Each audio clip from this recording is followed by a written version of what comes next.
우리 친구들 전사의 말 잘 들려요? 네, 시아야 전사님 보세요. 시작할 때 눈 마주치고 시작해. 안녕하세요. 아이고, 소리가 오늘 너무. 할렐루야. 자, 오늘 에스겔 말씀. 자, 몸으로 들을 준비. 몸으로 들을 준비. 네, 눈 마주치고요. 네, 오늘 하나님 말씀. 지난주에 했던 에스겔 1장. 에스겔이 무슨 뜻이라 그랬지? 하나님이 강하게 해주실 거야. 내가 세게 해줄게. 아주 힘을 강하게 해줄게. 왜? 에스겔은 제사장이었는데 어디가 있다 그랬어요? 지금 바벨론 포로로 끌려가 있다 그랬어. 그렇지만 에스겔 선지자가 뭘 잊지 않았다 그랬지? 내가 제사장이야. 나는 하나님께 예배 드렸던 사람이야.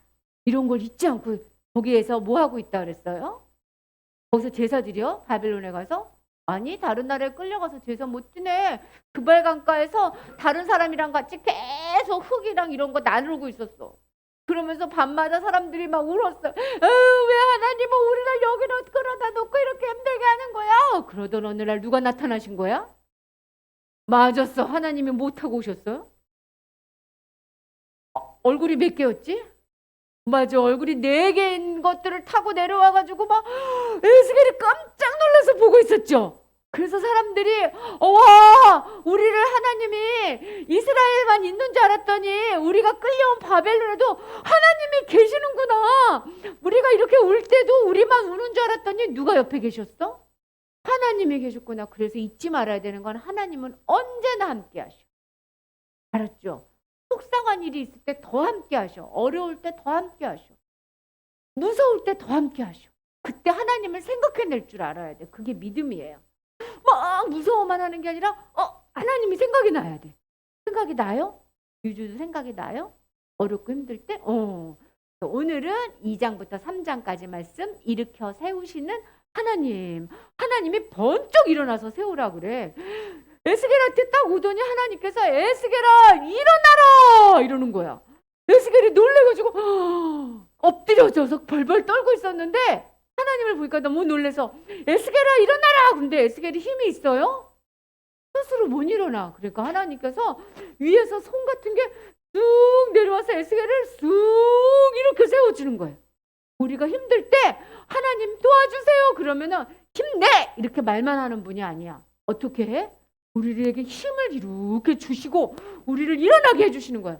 그러더니 번쩍 이렇게 세워주더니 에스겔아 일어날 수 있지? 그리고 나서 너가 누워 깜짝 놀라고 있지 말고 패역한 백성에게 내가 너를 보낸다.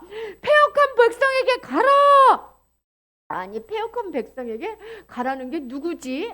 하나님이 가라고 한 패역한 백성은 바로 이런 사람이야. 딱 보니까 하나님 말씀 잘 듣게 생겼어요? 뭐 듣게 생겼어요?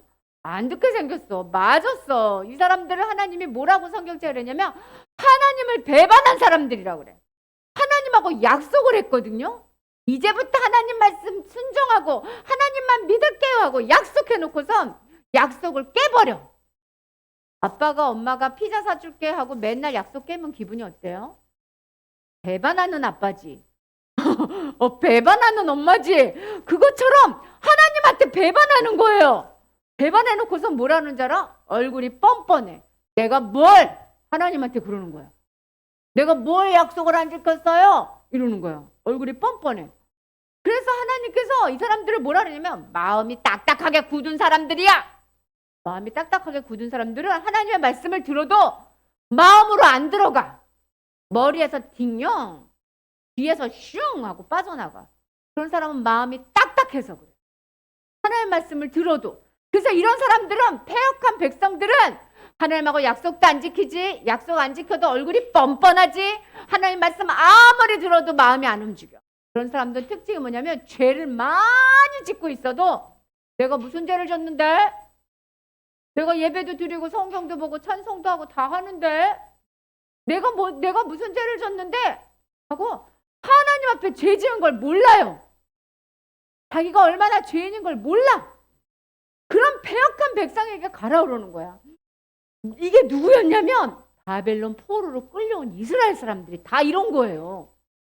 하나님 앞에 죄를 짓고 끌려왔는데 우리가 무슨 죄를 지어서 여기까지 끌려왔는데요? 이러고 화내고 있어. 뻔뻔하게. 엄마 아빠가 잘못해놓고서 내가 뭘 그렇게 잘못했는데 엄마 이러는 거랑 똑같아. 그래서 하나님이 너가 패역한 백성들에게 가라. 가서 뭐라고 하냐면 여러분 하나님의 말씀이 이래요 하고 내가 전해주는 말씀을 전해줘라. 그러면 사람들이 안 듣는 사람 많을 거야. 혹시 몇 명은 들을 수 있어. 듣든지 아니 듣든지 너는 여호와의 말씀이 이래요 하고 전해라. 네 알았어요 하나님. 듣든지 아니 듣든지 제가 말씀을 전할게요. 그런데 사람들이 모두 안 들어도 근데 왜 내가 가야 되지? 아무도 내 말을 안 듣는데 하나님 말씀을 하나님 뭐라 그러냐면 선지자를 내가 보낸 줄 알 거야. 이 사람들 난 몰랐는데요.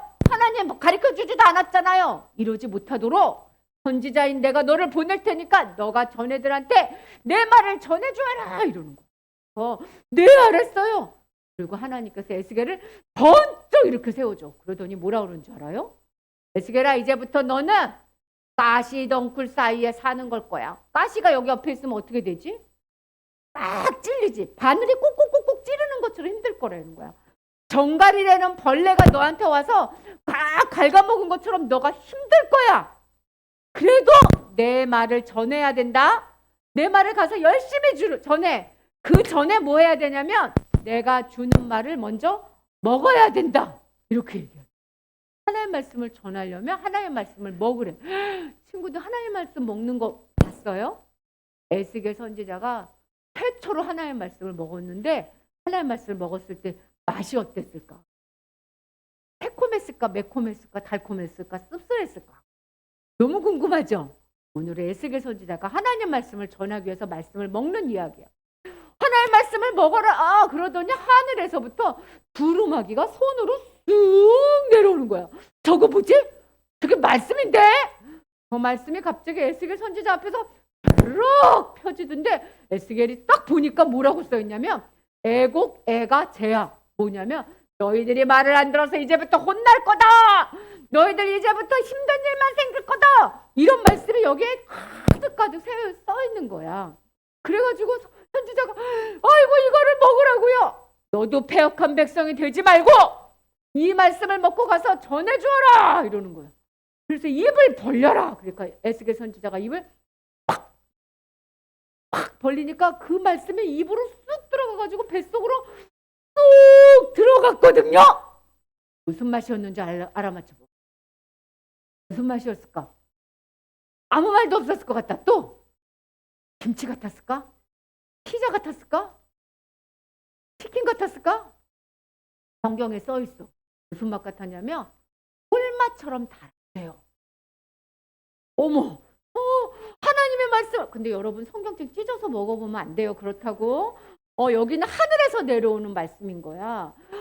그래서 꿀맛. 하나님 말씀이 꿀맛처럼 다네. 그래서 에스겔 선지자님한테 하나님이 말씀을 머리로만 먹지 말고 뱃속 밑에까지 꾹 채워. 뱃속까지 꾹꾹 넣어. 내 하나님 말씀을 가득 먹을게요. 달콤한 하나님 말씀을 가득 먹을게요 하고 먹고 나서 뭐라 그랬냐면 가서 전하거라 이랬어. 에스겔 선지자한테 하나님이 너 영어로 전하는 거 아니잖아. 니네 나라 말로 전하는 거잖아. 그러니까 바로 가서 전해. 어렵지 않아. 그리고 두려워하지 마. 그 사람들이 안 들으면서 이렇게 뒤돌아서 고개도 이렇게 하고 있을 텐데 무서워하지 마. 내가 너를 금강석처럼 굳세게 해줄게. 네 알았어요 하나님. 가서 전할게요. 그래서 에스겔 선지자님이 벌떡 일어나가지고 머리를 힘을 딱 주고 하나님 말씀을 전해야지. 뭐예요? 여러분은 에스겔 선지자예요? 패역한 백성이에요? 에스겔 선지자는 하나님 말씀을 먹는 사람이에요. 하나님 말씀을 먹는데 어떻게 먹냐면 꿀처럼 달게 먹는 거예요. 이게 에스겔 선지자 사람이에요. 아무리 어려운 일이 있어도 하나님께 순종하는 사람. 그리고 마음을 강하게 먹고 하나님을 전하는 사람. 이런 사람이 에스겔 선지자예요. 패역한 백성은 죄를 지어도 몰라. 하나님이 아무리 말해줘도 그게 무슨 말이야. 그리고 자기한테 하나님이 재앙이야, 잘못했어 얘기하면 흥 하고 삐져. 엄마하고 아빠가 야단치는데 흥 하고 삐져가지고 잔소리 이러는 사람 있죠? 이거 패역한 백성이야. 패역한 자식. 그런 사람 속으로 그러면 안 되겠다 이렇게 생각해야 돼. 하나님 다 보셔. 하나님이 말씀하시는데 흥 이러는 것도 돼. 그러면 하나님이 다 보셔. 나는 에스겔 선지자처럼 될 거예요 하는 사람은 고개 이렇게. 그렇게 되고 싶으면 어떻게 해야 되냐면 말씀을 먹어야 돼. 말씀은 눈으로 보고 귀로 듣는데 어떻게 하는 것처럼 먹는 거냐면 입으로 먹는 것처럼 먹는 거야. 그 말씀을 입으로 먹는 것처럼 정말 달게 하나님 말씀이다 하고 달게 생각하고 먹는 사람이 에스겔 선지자처럼 되는 거야. 말씀을 아무리 읽어도 먹지 않는 사람은 안 되는 거야. 우리 교회에서 우리 어린이 친구들 엄마한테 이번 주에 가서 엄마 나도 이 예수 동행 일기 깔아주세요 이렇게 해야 돼. 어린이부 아무도 못 들어왔거든요. 이렇게 생긴 앱을 깔아달라 그래. 그러면 거기 깔아서 하나님 말씀 읽고 아이고 나 이 말씀이 제일 마음에 와 닿았어요. 그런 말씀도 쓰고 하나님 이번에 보니까요 내가 하나님이 생각이 났어요. 밥 먹다가 하나님 생각이 났어요. 그러면 그런 것도 쓰는 거야. 여기다 일기를 쓰는 거야. 그러면서 자꾸 생각하는 거야. 하나님 말씀. 옛날에 어떤 선생님 하나가 고아들한테 예수님을 전해. 처음에는 고아들이 싫어요 하나님 나는 엄마 아빠도 없는데 이랬다가 점점 예수님을 믿게 됐는데 진짜로 예수님을 믿고 그 고아랑 같이 길가를 가고 있는데 갑자기 그 고아가 딱 쓰더니 선생님 거기 하나님이 있어요. 어디? 저기요. 어디? 하고 보니까 그 아이 손끝이 꽃을 가리키더래. 들에 있는 꽃. 아니 거기에 무슨 꽃이 있지 하나님이 있니? 막 웃으면서 작년에는 없었는데요. 하나님이 키워주셔서 꽃이 생겼어요. 이거는 하나님이 일한 거예요. 이렇게 하나님을 생각했어요. 우리 친구들도 살면서 생각나는 하나님에 대한 거를 일기로 쓰고 생각하고 하나님을 많이 생각해서 에스겔 선지자. 자, 이번 주에 다음 주에 우리 이렇게 해. 예배하는 날이 와. 가면 작은 아빠나 고모나 이모 중에 예수님 안 믿는 분들이 있어요. 그런 분들에게 이모, 고모, 하나님 믿으세요. 예수님 믿으세요. 그거 전할 수 있으려면 하나님을 많이 생각해서. 알았죠? 그렇게 하고 손 딱 잡고 나를 내가 사랑하는 하나님이 이모도 사랑하신대요. 이렇게 전할 수 있겠죠?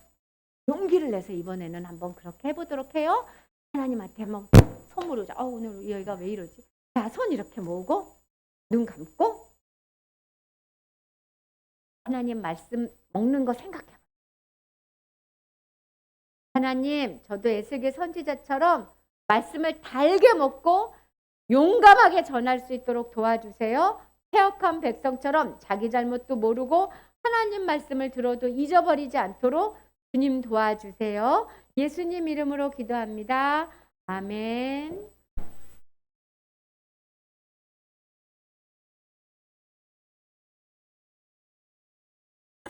아멘. 감사합니다. 예, 이제 우리도 말씀을 먹는 시간입니다. 우리 암송 한번 해볼까요?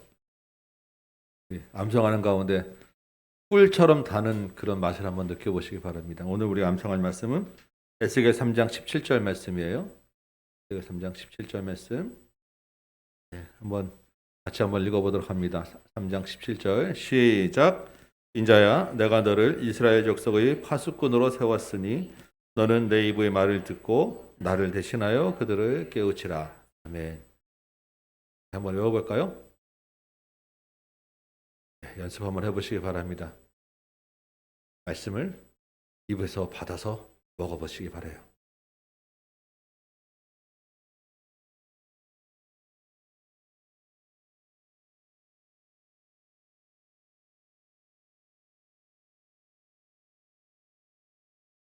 인자야, 내가 너를 이스라엘 족속의 파수꾼으로 세웠으니 너는 내 입의 말을 듣고 나를 대신하여 그들을 깨우치라. 내가 너를 이스라엘 족속의 파수꾼으로 세웠으니 너는 내 입의 말을 듣고 낯을 대신하여 그를 깨우치라. 내 입의 말을 듣고 그를 깨우치라. 인자야 내가 너를 이스라엘 족속의 파수꾼으로 세웠으니 내 말을 듣고 날 대신하여 그들을 깨우치라. 네.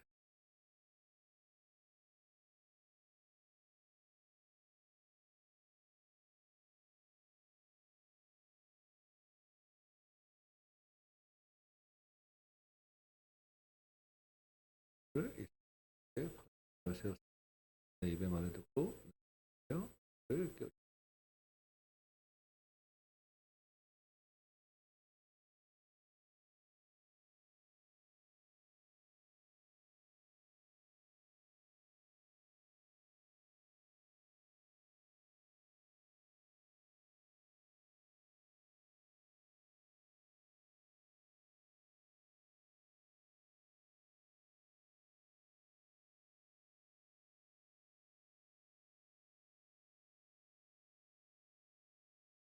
같이 한번 해볼까요?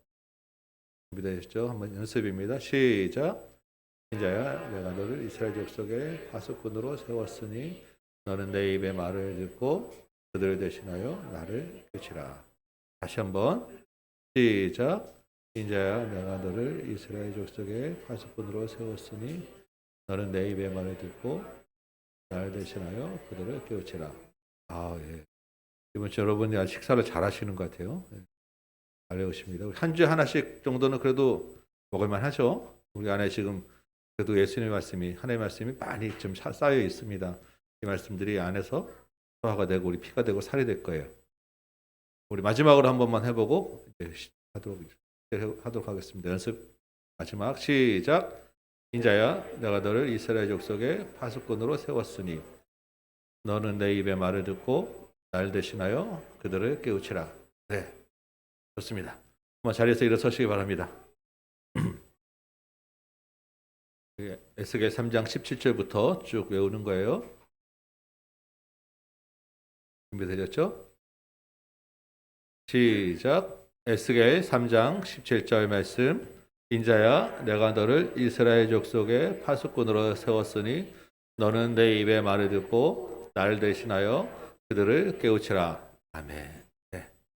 오늘 우리에게 주시는 하나님의 말씀 같이 봅니다. 에스겔 3장 16절에서 21절 말씀이에요. 에스겔 3장 16절에서 21절까지 말씀. 16절부터 다 들어있도록 하겠습니다. 7일 후에 여호와의 말씀이 내게 임하여 이르시되 인자야 내가 너를 이스라엘 족속의 파수꾼으로 세웠으니 너는 내 입의 말을 듣고 나를 대신하여 그들을 깨우치라. 가령 내가 악인에게 말하기를 너는 꼭 죽으리라 할 때에 내가 깨우치지 아니하거나 말로 악인에게 일러서 그의 악한 길을 떠나 생명을 구원하게 하지 아니하면 그 악인은 그의 죄악 중에서 죽으려니와 내가 그의 피값을 내 손에서 찾을 것이고 내가 악인을 깨우치되 그가 그의 악한 마음과 악한 행위에서 돌이키지 아니하면 그는 그의 죄악 중에서 죽으려니와 너는 내 생명을 보존하리라. 또 의인이 그의 공의에서 돌이켜 악을 행할 때에는 이미 행한 그의 공의는 기억할 바 아니라 내가 그 앞에 거치는 것을 두면 그가 죽을지니 이는 내가 그를 깨우치지 않음이니라. 그는 그의 죄 중에서 죽으려니와 그의 피값은 내가 내 손에서 찾으리라. 그러나 내가 그의 의인을 깨우쳐 범죄하지 아니하게 하므로 그가 범죄하지 아니하면 정령 살리니 이는 깨우침을 받음이며 너도 내 영혼을 보존하리라. 아멘. 앉으시기 바랍니다. 오늘 우리 에스겔 3장 말씀 가지고 파수꾼의 사명이라고 하는 제목으로 여러분과 같이 한번 말씀을 나눕니다. 네, 오늘 이제 에스겔 세 번째 시간입니다. 근데 우리 아직도 에스겔이 선지자로 부름받는 장면을 보고 있습니다. 이 에스겔의 소명은 좀 다른 선지자에 비해서 좀 내용이 길어요. 근데 긴 것뿐만 아니라 아주 여러 가지 다양하고 이상한 경험들을 하고 있습니다. 오늘 본문도 마찬가지예요. 하나님의 이런 특별한 경험 가운데 무슨 말씀을 하시는지, 우리에게는 어떤 말씀을 주시는지 한번 성령께서 깨닫게 하시는 은혜가 있길 바랍니다. 오늘 이제 3장 12절부터 볼 겁니다. 12절 보면 때라고 하죠. 때. 지금 무슨 때입니까? 지금 1장부터 지금 이어지는 때가 계속되고 있는 거예요. 처음 에스겔 1장에 어떤 때가 어떤 일이 있었습니까? 에스겔 나이 30에 바벨론 강가에 있는데 하늘이 열렸어요.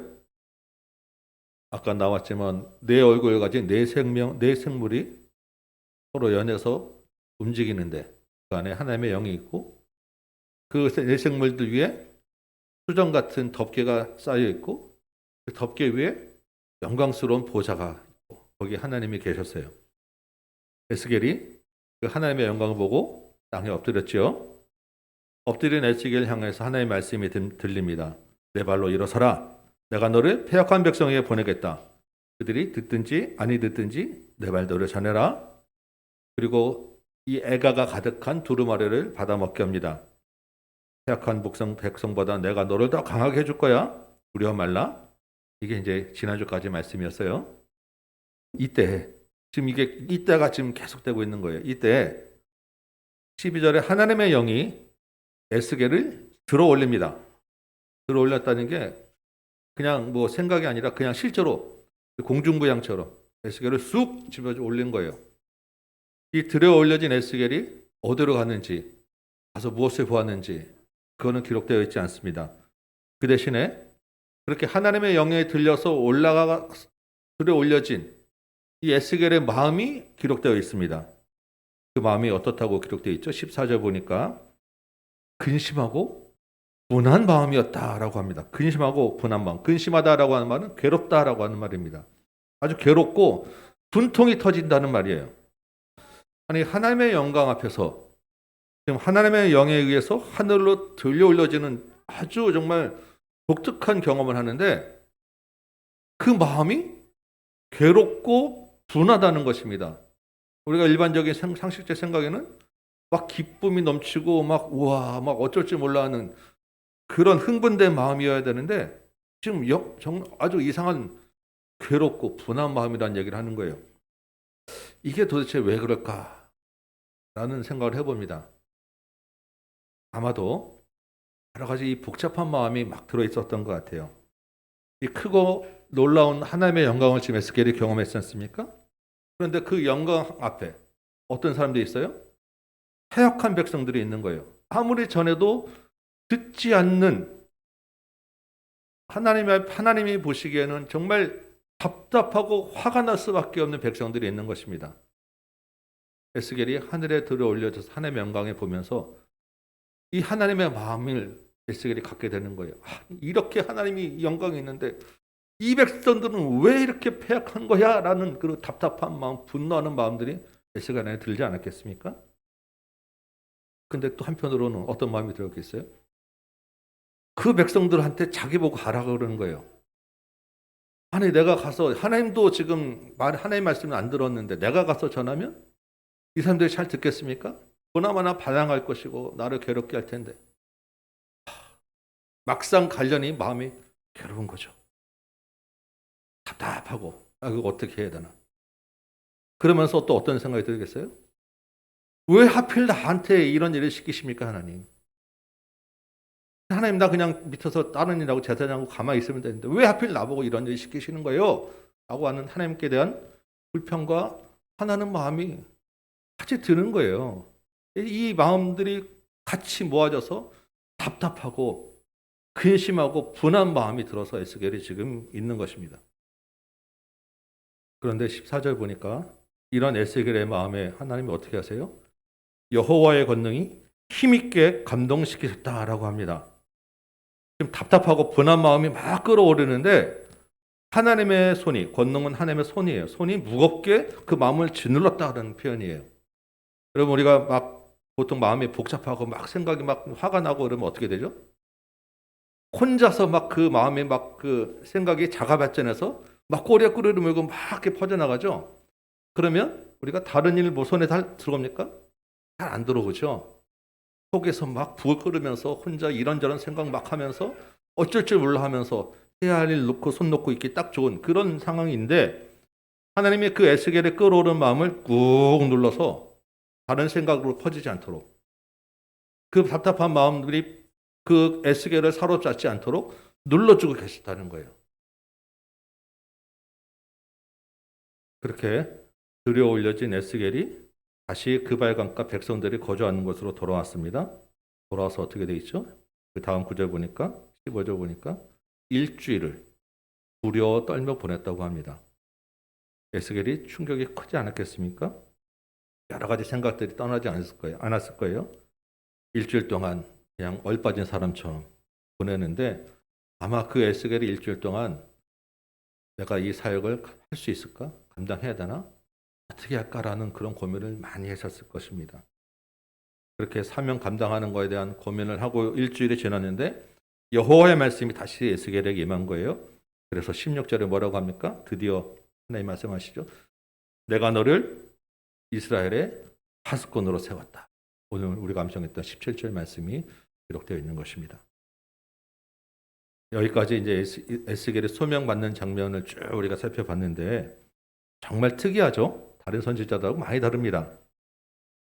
보통 하나님의 영광을 본 다른 선지자들, 그러면서 내가 너를 보내겠다라고 하면 대부분의 선지자들은 거기서 그냥 끝났어요. 그렇죠? 우리가 이사야 선지자를 보잖아요. 성전에서 하나님의 영광을 봤을 때 이사야는 내가 먼저 가겠습니다라고 손을 들었어요. 여러분 예레미야를 기억하십니까? 내가 너를 불렀어. 그랬더니 예레미야가 처음에 한번 하나님도 저 도저히 못하겠습니다. 나는 아이예요. 하나님 뭐라고 그러죠? 내가 너를 강하게 할 거야. 그러면서 살구나무 끓는 이렇게 가마 쏟아지는 환상 한번 보여주고 거기서 끝났습니다. 예레미야가 또 가서 사명 감당하는 거예요. 그런데 에스겔이 어떻게 되죠? 영광도 보고 말씀도 주고 두루마기도 받아먹고 거기에 공중부양까지 하고 그러고도 모자라서 일주일 시간이 더 가고 이런 선지자를 보셨습니까? 근데 하나님이 어떻게 해요? 그걸 다 받아주고 기다려주고 에스겔 마음까지 다 살펴주시는 거예요.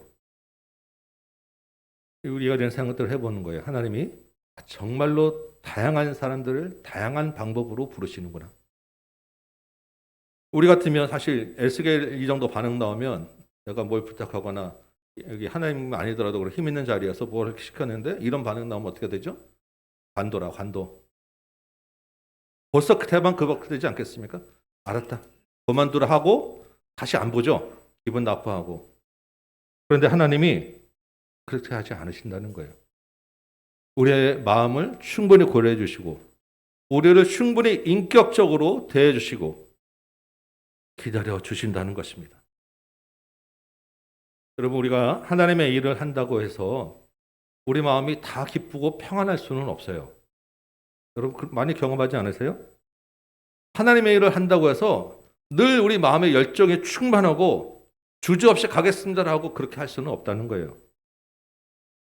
그럴 때 우리 마음이 또 어떻게 돼요? 나 왜 이러지? 나 문제 있어라고 하는 죄책감이 또 몰려오기도 하고 하나님 앞에서 이러면 안 되는데 라고 하면서 다른 사람들이 이런 마음을 보면 좀 나를 어떻게 생각할까라는 마음 같이 들어오면서 막 괴로워하다가 싫어도 억지로 그냥 끌려가서 또 하면서 불평하고 그냥 힘들어하고 우리 이러잖아요.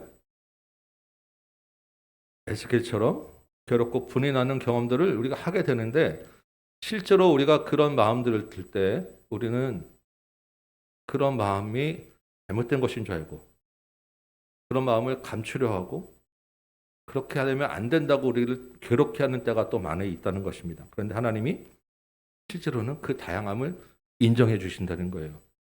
기다려 주시기도 하고 계속해서 말씀하시고 계속 보여주시고 경험하게 해주셔서 하나님의 권능의 힘으로 우리를 이끌어 가신다는 것입니다.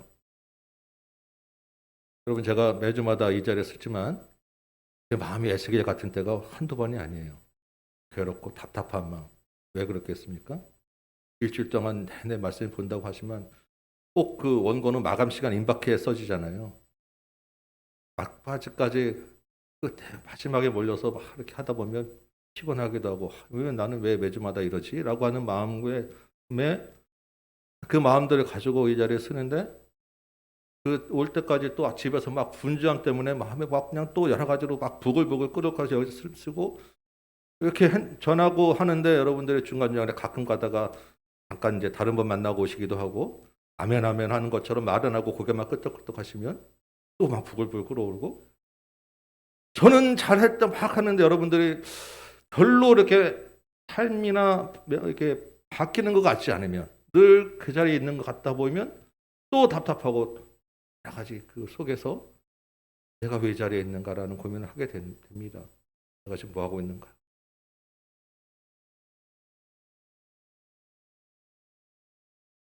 하나님이 결국에는 우리를 이끌어 가시고 만들어 가시는데 그 하나님 손에 우리를 쥐고 하나님과 마음을 맞춰가는 과정이 중요하다는 거예요. 우리 마음과 감정에 빠져버리면 실제로 하나님이 일하시는 것을 우리가 못 보게 돼요. 이해되십니까?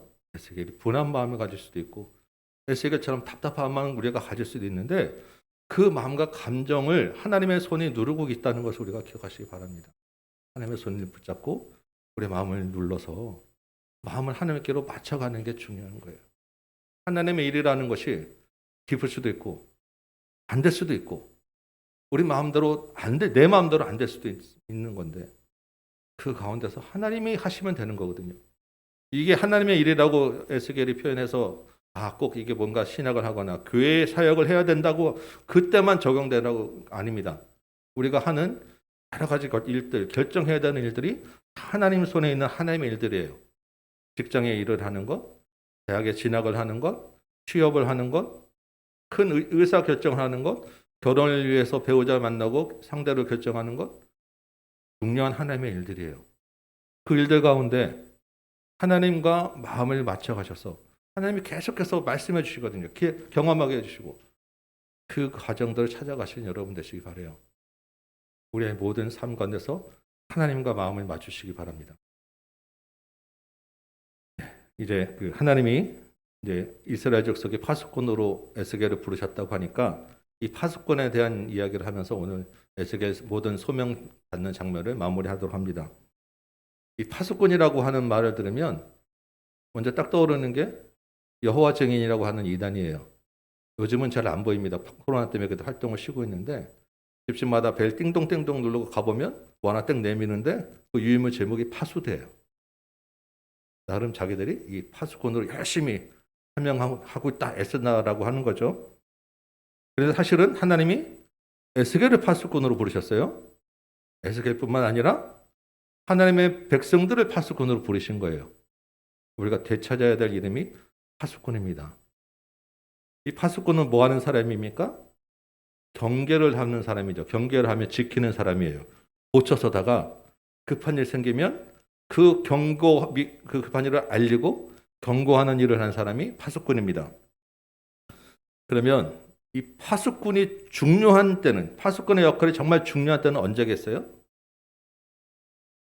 그냥 아무 일 없는 평상시에는 어떤 또 국경이나 이런 데 어떻게 적들의 위협이 있지 않은 지역에서는 사실 파수꾼이 별로 이렇게 필요가 없어요. 형식적으로 하면서 그냥 그 형식적인 일들을 하는 거지 파수꾼의 역할이 아주 중요하지 않아요. 근데 전쟁 중에 파수꾼 역할은 너무너무 중요하죠.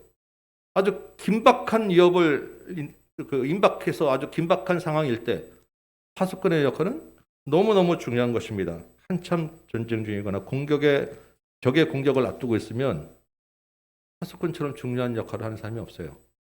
하나님이 에스겔을 파수꾼으로 삼으셨다라고 하는 것은 지금 이스라엘이 그렇게 긴박한 상황이라는 것입니다.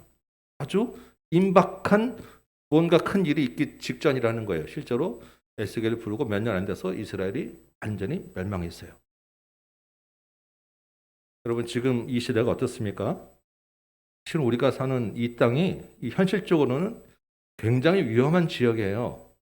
우리가 그냥 이렇게 일상으로 잘 못 느껴서 그렇지 그렇지 않습니까? 북한과 아주 가까이에서 마주보고 있고 미사일 막 쏘아대기도 하고 언제든지 사실은 전쟁이 날 수 있는 그런 곳에 살고 있습니다. 이 현실이에요. 여러분 그래서 우리가 이 땅에 우리가 평온하게 살지만 현실적인 위험 앞에 있다는 것을 잊어버리시면 안 돼요. 그래서 육해공으로 굉장히 우리가 알지 못하는 많은 경계 시스템들이 작동되고 있어요. 우리가 그 시대에 살고 있다는 것을 잊으시면 안 됩니다. 그런데 영적으로는 우리가 더 심각하다는 거예요. 돈이 우상이 되고 뭐 타락한 세상 문화가 가득 찼다는 것 우리가 뭐 얘기 안 해도 뭐 너무 우리가 잘 알지 않습니까? 정치인이나 지도층이나 서민이나 할 것 없이 자기 욕심 따라서 온갖 거짓과 술수가 그냥 사방에 퍼져 있는 것 날마다 우리가 피부로 느끼고 살고 있잖아요. 지금 뭐 한참 대선 공약들 나오지만 그 중에 8, 90%는 다 거짓말이 될 것이라는 것도 우리가 알고 있는 시대에 살고 있습니다.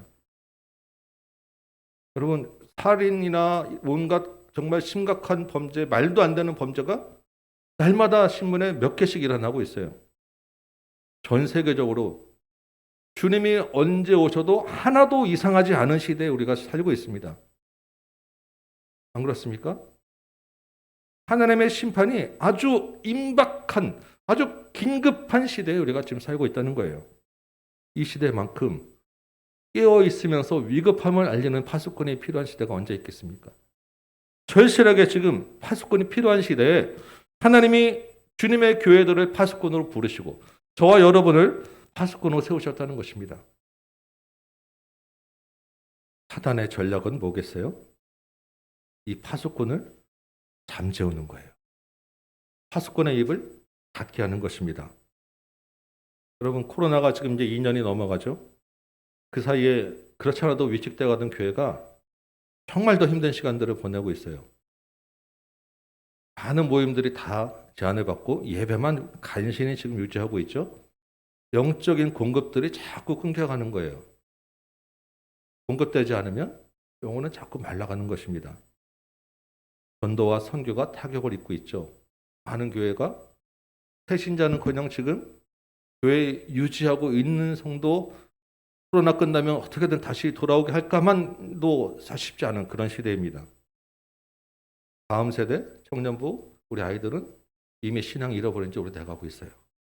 우리도 모르는 사이에 많은 교회가 병들고 잠자고 있는 시대가 돼가고 있는 거예요.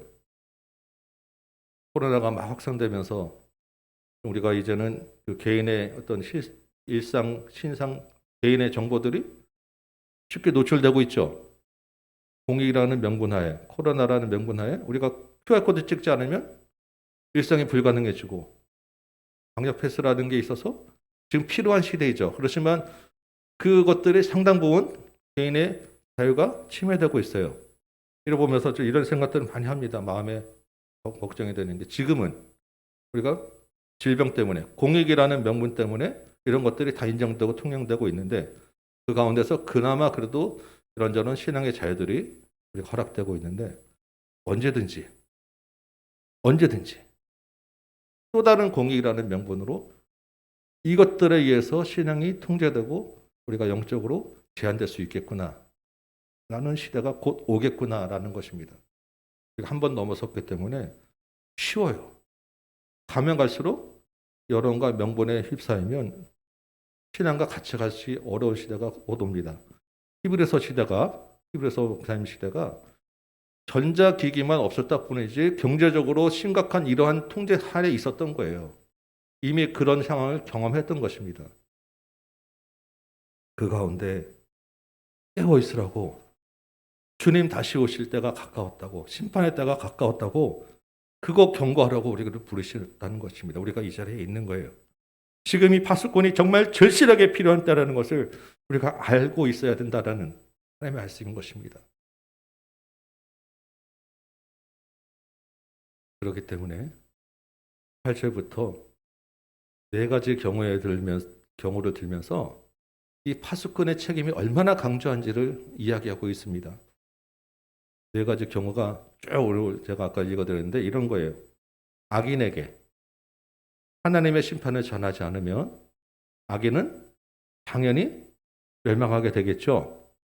그런데 악인은 멸망하는 것하고 별도로 파수꾼인 에스겔에게도 책임을 묻겠다는 것입니다.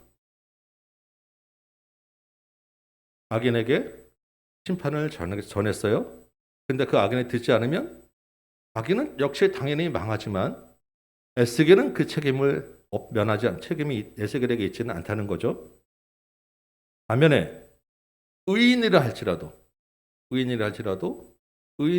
중간에 갑자기 악을 행할 수가 있다는 거예요. 그래서 의인에게도 하나님 파수꾼이 계속 심판의 경고를 전해서 악을 행하지 않고 그 악에서 돌이킨다 그러면 의인은 살 것입니다. 근데 그 경고를 듣지 않고 의인이 악을 행하면 의인은 죽을 거예요. 그렇지만 그 의인에게 경고한 파수꾼은 책임이 없는 거죠. 근데 악인에게 전했는데 그 악인이 듣고 돌이키면 의인이 돌이키면 의인도 살고 파수꾼도 살고. 여러분 쭉 뭐 이렇게 어떻게 했든 간에 중요한 것은 파수꾼이 경고를 전했는지 안 전했는지 여부에 따라서 파수꾼이 전했는지 안 전했는지에 따라서 파수꾼의 책임이 달라진다는 것입니다. 파수꾼이 전하면 그 악인 일을 할지라도 돌이킬 수 있는 기회가 생긴다는 거예요. 그래서 파수꾼에게는 그 영혼을 구원할 책임이 있고 그 기회를 통해서 또한 악인이 돌아올 수 있는 기회도 생기기 때문에 부지런히 경고하고 부지런히 전해야 된다는 것입니다. 경고에 따라서 악인이 살 수도 있고 의인이 죽을 수도 있어요. 파수꾼의 책임은 의인과 악인을 살리기도 하고 죽일 수도 있는 그런 책임이 있기 때문에 파수꾼은 얼마나 막중한 책임이 있는지를 기억하고 부지런히 전해야 된다라는 거예요. 여러분 이 시대에 파수꾼으로 부림받은 우리의 책임이 뭐라고 말씀하고 있습니까? 잠잠하지 말아라. 경고해야 된다. 전해야 된다라는 것입니다. 여러분 무슨 말로 전해야 되겠습니까? 우리가 가서 무슨 경고를 하겠습니까? 우리가 할 말은 내가 예수 믿으니까 내가 이렇게 복받고 이렇게 잘 살게 되었어. 아니요. 예수 믿고 나는 이렇게 착하게 살아. 아니요. 나는 이렇게 선해. 나는 구원받았어. 아니요. 당신은 죄인이야. 당신은 잘못했어. 당신은 이런 죄를 지었어. 그런 말 하는 거 아닙니다. 그렇게 다른 말을 하면 오히려 싸움만 나지 복음에 들어가지 않아요. 하나님이 하라고 한 말만 전하는 것입니다. 파수꾼 그렇죠? 에스겔한테도 내가 너에게 한 말만 전하라고 하죠. 하나님이 우리에게 주셔서 전하라고 한 말은 오직 이거예요. 예수 그리스도의 복음. 예수 그리스도의 십자가. 예수 그리스도의 보혈로 피로 너의 죄를 대속 받았으다. 예수를 믿어야 한다. 예수 그리스도의 십자가 복음 외에는 다른 것 어떤 것으로 자랑 삼지 않는다라고 바울도 얘기하고 예수 그리스도 외에는 내가 이야기하지 않는다라고 합니다. 오직 우리에게 주신 파수꾼의 사명으로 주신 하나님의 말씀은 예수 그리스도의 십자가에 대해서 전하라라는 것입니다. 지난주 우리가 묵상했던 히브리서 말씀이 그 말씀이에요. 예수 그리스도에 대한 이야기만 하고 있지 않습니까? 이 복음은 믿는 사람, 믿지 않는 사람에게만 해당되는 게 아니라 믿는 공동체 안에서도 왜 의인에게도 필요하다고 했잖아요. 믿는 공동체 안에서도 복음이 계속 선포되어져야 되고 그 복음으로 의인이 타락하는 것을 막고 의인이 죽는 것을 막게 되는 것입니다. 악인이 다시 살림을 받을 수 있는 거예요. 우리는 에스겔은 두루마리를 받아먹었지만 우리는 예수의 살과 피를 받아먹은 사람들이에요. 에스겔이 그 마음 창자까지 애가의 그 두루마리를 받아먹어서 에스겔에서 나오는 말은 다 슬픈 이야기, 심판의 이야기가 쏟아져 나왔습니다. 우리는 예수의 살과 피로 먹었기 때문에 우리를 찌르면 나오는 것은 예수 이야기가 나와야 되고 우리를 건드리면 나오는 건 예수의 십자가가 나와야 되는 것입니다. 그래서 우리가 입만 열면 예수 이야기라고 예수를 자랑하는 공동체가 되자고 이야기하는 거예요. 예수만 자랑하는 저 여러분 되시길 소망합니다. 파수꾼이 이제 예수에 대해서 전하라라고 하는 말을 받았으면 이 전하는 태도는 어찌해야 되는가라고 또 그 다음 말씀에서 우리가 찾아볼 수 있어요. 파수꾼이 어떻게 전해야 되는가? 여러분 요즘 이 시대는요. 상대주의가 굉장히 그 문화가 딱 정해져 퍼져 있는 시대입니다. 무슨 말이냐면 다른 사람의 다르다는 것을 인정하는 것이 보통 보편적인 문화예요. 서로 다르다. 그러니까 잘못됐다고 판단하지 말고 다른 것을 인정해라. 그렇죠? 그래서 뭐 이렇게 성격 테스트도 하고 다 뭐 그런 얘기를 하잖아요. 서로 다른 관점들을 가지고 있다는 것을 인정하는 것은 굉장히 좋은 거예요.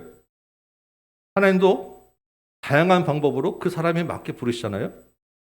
그런데 문제는 이 다르다는 이 다름의 그 뒤에서 우리가 어떤 마음과 태도를 가지냐면 다른 사람들하고 아예 관여하지 않는 개인주의화되는 경향을 굉장히 우리가 깊게 가져간다는 것입니다. 다른 사람들에게 관여하지 않는 대신에 그냥 좋게 좋게만 얘기하고 끝나요. 그냥 긍정적으로 그래 그래 그래 하고 끝나요. 그러면서 속으로 어떻게 생각합니까? 나만 잘하면 되지. 나만 예배 잘 드리면 되지. 나만 신앙생활 잘하면 되지. 입은 닫고 고개를 돌리고 나만 바라보게 되는 것이 시대의 문제점이라는 거예요. 이게 좋은 게 아니라 사실은 굉장히 교만한 것입니다. 여러분, 안타깝게도 신앙생활은 나 혼자만으로 할 수 없어요. 나만 예배 잘 드리면 되지라는 말이 성립되지 않는다는 것입니다. 저도 사실은 많이 이런 편이었어요. 그래서 이렇게 상대방의 형편과 그 상황에 맞춰서 적당히 거리두면서 그냥 좋은 관계 유지해 가는 게 제 삶의 모토였어요. 그래서 제가 우리 홍 전사님한테도 너무 그렇게 다른 사람한테 일에 너무 깊게 관여하지 마세요. 좀 그냥 놔두세요라고 제가 많이 막 뭐라 그러기도 하고 그랬었어요. 그런데 여러분, 목회가 그런 게 아니더라고요. 목회가 그런 게 아니었어요. 제가 처음에 그냥 그 신학교 처음 할 때는 나만 말씀 잘하면 되지라고 하는 게 제 목회 철학이었어요. 그래서 제가 받은 첫 번째가 말씀을 혼자 하지 아니하겠다라는 게 제 첫 번째 말씀이었죠. 근데 그게 아니더라고요. 제가 몇 년 지나서 두 번째 목회 철학으로 생긴 게 뭐였어요? 예수님의 불쌍히 여기는 마음. 그게 없이 그냥 말씀만 혼잡하게 하지 않는다? 이거는 신앙의 반밖에 채워지지 않는 거였어요. 지금도 사실 저 원래 모토로 4, 50년 그렇게 살았었기 때문에 지금도 사실 잘 안 돼요. 그럼에도 불구하고 애쓰려고 하지만 그 마음들이 우리 안에 있어야 된다는 거예요. 여러분, 파수꾼이 듣는 사람들의 기분과 형편에 맞춰서 경고를 하면 어떻게 되겠습니까?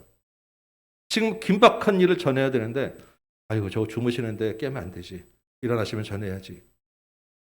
지금 식사 중이니까 식사 끝나면 말씀드려야지. 부부싸움하신 것 같은데 화가 풀리면 그때 말씀 전해야지. 이런 파수꾼은 있겠습니까? 이런 파수꾼은 없어요.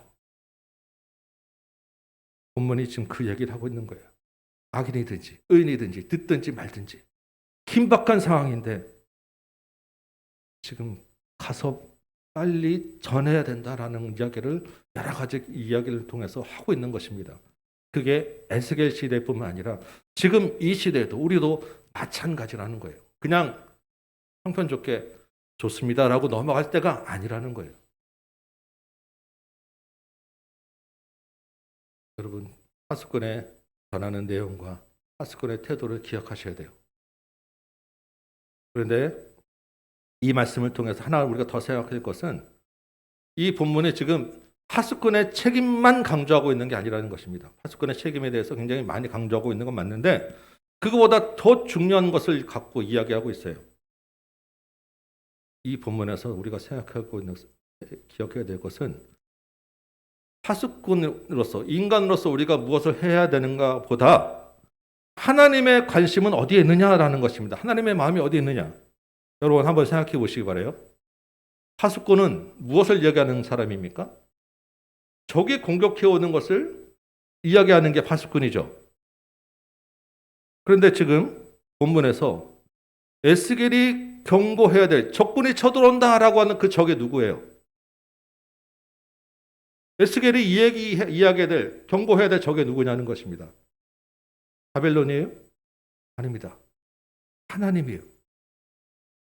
하나님이 이스라엘을 공격해 온다고 전해야 되는 하나님이 적군이라고 이야기해야 하는 상황인 거예요. 너무 이상하죠? 그런데 실제로 하나님이 적군입니다. 이스라엘을 멸망시킬. 이스라엘이 바벨론을 멸망시킨 게 아니라 하나님이 멸망시킨 거잖아요. 그 하나님이 멸망시킬 거야 라는 것을 전해야 되는 상황인 것입니다. 그런데 더 이상한 게 있어요. 지금 파수꾼을 세우는 건 누굽니까? 하나님이에요. 아니 세상에 어떤 적이 내가 언제 너를 쳐들어갈 거고 내가 멸망시킬 거니까 미리 가서 경고하라고 파수꾼을 세우는 그런 적을 보신 적 있으십니까? 침략자가 내가 이렇게 쳐들어갈 거야. 그러니까 너는 내가 이 길로 갈 거니까 이 길을 막고 있어. 내가 이거 이렇게 공격할 거니까 이렇게 대비하라고 미리 알려주고 준비시키고 준비할 까지 충분히 시간 주고 기다려주는 공격자를 보신 적 있습니까? 침략자도 하나님인데 그것을 경고하는 파수꾼도 하나님이라는 거예요. 이 얼마나 아이러니한 상황입니까? 이 파수꾼에 대한 이야기는 이 본문 위에 보면 33장에 에스겔 33장에 한 번 더 나오는데요. 이 에스겔 33장에 이 파수꾼을 세우는 하나님의 심정이 정말 자세하게 한 번 더 기록되어 있습니다. 우리 한번 찾아볼게요. 33장 11절 말씀.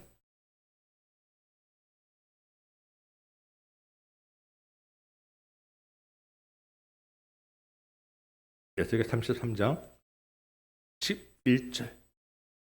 시간 있으면 10절, 11절, 12절 다 읽겠는데 오늘 11절만 읽을게요. 함께 읽어보도록 합니다. 3장 11절 시작.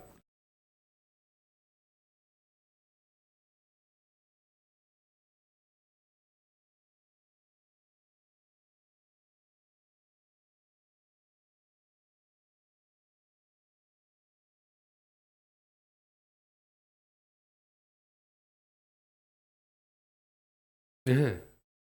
하나님의 마음은 이거예요. 살리기 위함이었다는 것입니다. 악인도 죽는 것을 기뻐하지 않으신다는 게 하나님의 마음이에요. 하나님의 공의 때문에 어쩔 수 없이 침략해야 되고 멸망하고 심판해야 되지만 동시에 하나님은 그 중에서도 악인 하나도 죽는 것을 기뻐하지 않으시기 때문에 파수꾼을 세우고 돌이키라고 이야기하고 있는 것입니다. 파수꾼에게 그 경고하는 책임을 강하게 강조하는 이유도 여기에 있는 거예요. 에스겔이 그렇게 강조하지 않아도 이 정도 되면 에스겔이 가서 정말 온몸을 다해서 헌신하지 않겠습니까? 그럼에도 불구하고 파수꾼에게 책임을 이렇게 강조하고 있는 이유는 파수꾼에게 책임을 묻기 위함이 아니라 실제로 악인을 살리기 위한 하나님의 마음이었다는 것입니다. 우리가 이 말씀을 보면서 그저 나는 파수꾼의 사명 다 하면 돼. 나는 전하게만 하면 돼. 라고 내 책임 안 지우려고 하는 내 그 화 안 당하려고 하는 말씀으로 내 면피용으로 사용하는 말씀이 아니라는 것이고요. 이 말씀 그냥 걸어놓고 교회 예배당 숫자 채우기 위해서 성도들을 몰아내기 위해서 주는 말씀이 아니라는 것입니다. 제발 돌아오라고 눈물나게 답답한 하나님의 마음, 분통 터지는 하나님의 마음을 담아서 이야기한 본문이 오늘 본문인 거예요. 우리가 이 마음을 알고 파수꾼의 사명을 감당해야 되지 않겠냐는 것입니다. 우리가 그냥 가서 나는 전했으니까 돼라고 하는 것이 아니라 그 가운데 있는 정말 하나님의 살리고자 하는 마음을 가지고 파수꾼을 가지고 이 시대를 감당하고 깨우는 사명 감당해야 되는 게 지금 우리의 사명이라는 것입니다.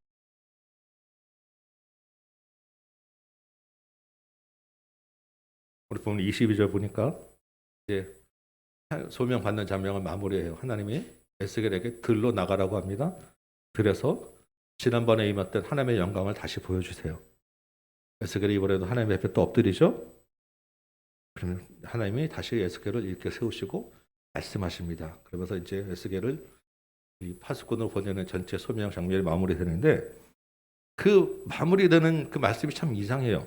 24절 보니까 에스겔 보고 이제 집에 가라고 하는데 가서 사역을 이제 해라라고 하는데 집에 가서 문을 닫으라고 합니다. 그리고 밧줄로 묶으라고 해요. 자기를. 아니 에스겔이 집을 열어놓고 사람들이 오기 위해서 말씀을 전해야 되지 않겠습니까? 자유롭게 돌아다니면서 빨리 이야기를 해야 되는데 문 닫게 하고 몸을 못 움직이게 묶어버려요. 더 심한 것은 에스겔의 혀를 천장에 딱 붙게 해서 벙어리가 되게 합니다. 말을 못하게 하는 거예요. 아니 경고하는 파수꾼에게 말을 못하게 하면 어떻게 하자는 것입니까? 하나님이 이 에스겔의 말 못하게 하는 거를 7년 이상을 말을 못하게 해요. 그 중에 잠깐씩 하나님이 말을 하게 할 때만 입을 열어서 그 말만 하나님이 하는 말만 전하게 하는 거예요. 참 힘들겠죠? 에스겔이 정말 온몸으로도 아주 고달픈 사역을 하는 선지자입니다. 그런데 이러한 일을 하게 되는 그 이유가 뭐냐는 거예요. 에스겔에게 가서 그렇게 책임을 주고 그 답답한 마음을 실어서 경고하라고 보내면서 왜 이런 일을 하게 했을까? 막상 사역을 시작하는 그 장면에서 저도 생각을 해봤습니다. 하나님 왜 그러셨을까? 근데 생각해 보니까 에스겔이 지금 가서 전해야 되는 대상이 누구예요? 예루살렘에서 지금 막 그 멸망을 기다리는 사람들이 아니라 지금 포로로 끌려와 있는 사람들이에요. 이미. 그렇죠? 이 사람들 마음은 어떻다고요? 나 빨리 고향으로 돌아갈 거야. 하나님이 그렇게 해주실 거야. 라고 기대를 갖고 있는 사람들입니다. 이 사람들한테 가서 아니야, 심판이 임할 거야, 멸망할 거야 라고 그냥 이렇게 얘기해서는 안 들어요. 하나님이 굉장히 독특한 일종의 충격요법을 쓰신 거예요. 아주 특별한 그런 그 상징적인 퍼포먼스를 해서 이스라엘은 이렇게 묶인 것처럼, 내가 묶인 것처럼 포로로 다 묶일 거야. 그러니까 너희는 돌아가셔야 하지 말고 이제 너희가 돌아와서 너희들이랑 같이 새로운 시대를 다시 회복해 가야 되니까 이제 내 하나님의 마음을 알아야 돼라고 강하게 빠른 시일에 이스라엘 백성들을 돌이키기 위한 충격요법을 쓰신 것이지, 하나님이 이상한 뭘 에스겔을 미워하는 것도 아니고 그렇게 말해놓고 딴 이야기하는 분이 아니라는 거예요. 에스겔의 이 어려움을 순종하고 그대로 행하죠. 하나님이 하시는 대로 다 내어드립니다. 그리고 하나님이 전하는 말씀만 전하는 파수꾼이 되는 거예요. 여러분, 우리 안에 있는 예수만 전하고 그 일을 위해서 온전히 우리의 삶을 다 내어드리는 것이 파수꾼이라는 것입니다. 앞으로 에스겔이 아마 더 이상한 행동을 하게 될 것입니다. 더 괴로운 일을 당하게 돼요. 혹시 우리도 파수꾼이라는데 이런 일 시키면 어떡하지? 라고 혹시 여러분 걱정하실지 모르겠는데 걱정하시지 마시기 바랍니다. 하나님이 아무 때나 모든 사람한테 다 이렇게 이상한 일 시키지 않으세요. 다 그 하나님의 계획 안에서 상식적이고 정말로 대부분의 경우에는 일반적으로 순교도 아무나 시키지 않으세요. 우리 걱정하지 않으셔도 돼요. 그 대신에 우리가 한 가지 분명히 기억해야 될 것이 있습니다. 여러분, 이 시대에 우리가 예수 얘기하는 자체가 이상한 거예요. 우리가 신앙생활 하면서 하나님을 바라봅니다, 예수는 믿습니다 라고 이야기하는 자체가 이미 우리는 이상한 사람이라는 것입니다. 주일에 이 시간에 여기 와서 이렇게 예배 드리는 자체가 다른 사람들 보기에 이미 이상한 사람이에요. 우리는.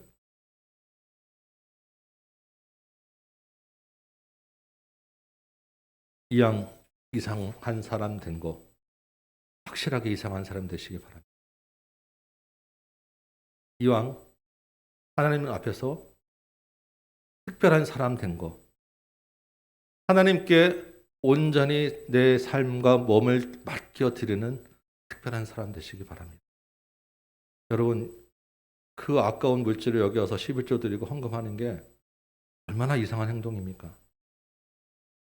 이왕 드리는 것 기쁜 마음으로 드리시기 바랍니다. 감사함으로 드리시기 바랍니다. 하나님 앞에 확실하게 드리는 여러분 되시기 바랍니다. 말씀을 맺도록 하겠습니다. 지금 우리는 하나님의 심판이 임박한 아주 긴급한 시대에 살고 있습니다. 이 시대에 하나님의 심판과 예수 그리스도의 구원을 전할 파수꾼으로 우리를 부르셨어요.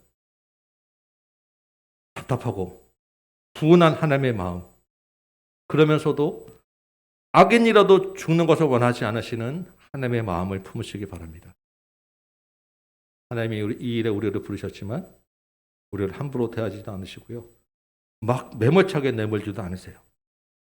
그렇지만 끊임없이 계속해서 말씀하시고 기다리십니다. 말씀을 들으시기 바라요. 그 마음을 알아듣시기 바랍니다. 우리 마음과 몸을 하나님이 선하게 사용하실 수 있도록 기꺼이 내어드리는 저와 여러분 되시기 바랍니다. 하나님의 손에 이끌려서 예수의 복음 전하고 영광스러운 파수꾼 사명 감당하다가 주님 앞에서는 저와 여러분 되시기를 소원합니다. 여러분, 이 긴박한 시대에 우리에게 필요한 것 사실 많지 않습니다. 없어도 돼요. 이 한 주간 동안에 주님께 집중하시고 이 사명 감당하는 저와 여러분 이 한 주 되시기를 주님의 이름으로 축원합니다. 우리 찬송 한장하고 말씀 생각하며 기도하도록 하겠습니다. 515장 한번 찬양할까요?